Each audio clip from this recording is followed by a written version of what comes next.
we build an objective model. And then as a third thing, we say, hey, look, it seems to us that our subjective reality, that we ourselves are objects in this subjective reality, that our brain is an object, that somehow we're a phenomena of this objective reality. Fine, I agree with that. It seems to be the case. But it doesn't change the fact that I am much more aware of my own personal subjective experiences than I am of this tertiary analytic abstraction of myself as an object. And why is this important? Well, for one thing, it should just be important to anybody that's interested in philosophy at all, certainly anybody that wants to be rational, reasonable, and logical, it's in our best interest to not, I repeat, to not base our philosophy on something circular at the very bottom, that the most fundamental idea in our philosophy should not be something circular. And if you base it on subjectivity, it's not circular. I experience my own existence by definition. You see, I name this phenomena of me getting perceptions. That is existence. Okay? Then I sort out the perceptions, and some of them, my sense perceptions, I use to create an objective model of the world. It's not circular. Now, if you say, well, where does your subjective existence come from? I honestly don't know. Right? I do theorize that I'm an object in this subjective reality, and I came into being, and that when I die also I will cease in some sense, though of course my atoms will still exist, so in another sense I will still exist. And that all appears to be the case, and that's fine, because the definitions are not circular. You know, I don't have total knowledge, but I know which thing I know first. I know that first I'm subjective, then I have an objective model, then I can start also including myself as an object in that objective model.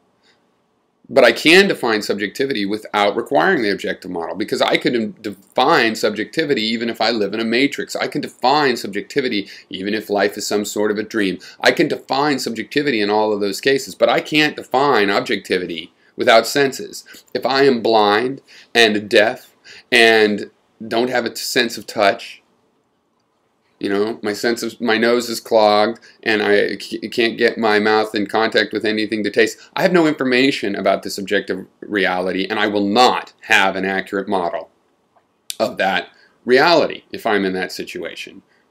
Okay, all I'll have is the subjective reality. Okay, it comes first. That's all I'm saying. And why am I saying it? Because at the foundational base of my philosophy, I do not want a circular definition. It's not because I don't do objective reasoning. I'm very good at objective reasoning. And one reason I'm so good is because I'm honest with myself and I accept hard truths like all knowledge has approximations. And why? Well, partly because it comes from subjective information which is limited and biased. And this is another thing. You know, Gary wants to get out of these animalistic subjective realities of screw everybody else, I just want something for myself. Well, that's the way to get out of it. Study your biases. Don't pretend that you have access to the objective world. Don't pretend you have a pure reasoning facility. Don't pretend you can isolate. You know, the parts of your brain that have subjective roles cannot really be isolated. They can pretend to be isolated. You know, the objective reasoning can pretend to be isolated, and that's what a lot of philosophers and people have done. They've pretended that their objective reasoning is entirely isolated. No. You can approximate that, and I myself approximate that. How do you approximate it? Not by pretending you're isolated from something you can't possibly be isolated from, which is your own subjective nature, but by taking your subjective nature into account. So that's the point. Don't want a circular definition at the foundational level of my philosophy. And I like to remember that I'm subjective because it keeps me honest. It keeps me humble with my objective model. You know, meanwhile, my objective model is getting so good, I notice my objective model seems to be a lot better than a lot of objectivists' objective model. You know, a lot of objectivists, you know, are hundreds of years out of date with science, you know, because, you know, if you realize you're subjective, then there's motivation to keep studying and keep learning. The problem with people that adopt objective epistemologies while they can still work, is it's a lot harder to remain humble. It's a lot harder to remember that, no, you don't ever really know something, because the people with the objective basis, they like to think, hey, I jumped into objective reality and now I just know things. And that can't happen. It keeps you much more humble to face the fact that you're a subjective creature. That's what it means to be subjective. That's what it means to be a subjectivist. So obviously I'm not the kind of subjectivist that, so nothing's true, nothing can be known, and all, I'm not a suicidal, self-hating subjectivist that doesn't want any knowledge, or that's been screwed over by knowledge, or that thinks the laws of physics will just actually be controllable by magical thoughts that I might have. No. There's a physical reality. I can see that by using my senses and saying, look, these sense experiences are very consistent. And it still keeps me humble, because I do have to remember that my subjective bias is involved. And ultimately, this is very important because, we might be missing sense organs. A single-cell life form does not have eyes, so it does not get the same kind of information that we get through our eyes. It might not understand it's in a three-dimensional space. It's going to be missing huge aspects of reality. And we ourselves also are probably missing senses, right? There's probably lots of physical phenomena that we are not sensing. So I don't really think that we're asymptotically getting to objectivity and we're so close we can leap across to it. No, because we are creatures of evolution. And I suspect we're missing whole, huge dimensions. There's more to reality that we are missing than the part we have comprehended so far. Even though we've accurately comprehended that part, I think there's a bigger volume of unknowns than the knowns. And so those are all reasons to be a subjectivist to me. And if people are freaking out like, well, then how are you going to know anything? I mean, I think I've answered that now. How do I know things? I'm using my senses to get knowledge about nature, which is really just a name for whatever the source of my sense input is. If that turns out to be the matrix, then fine. If it turns out to be God's will, unlikely, but fine. I mean, the matrix example is pretty unlikely as well.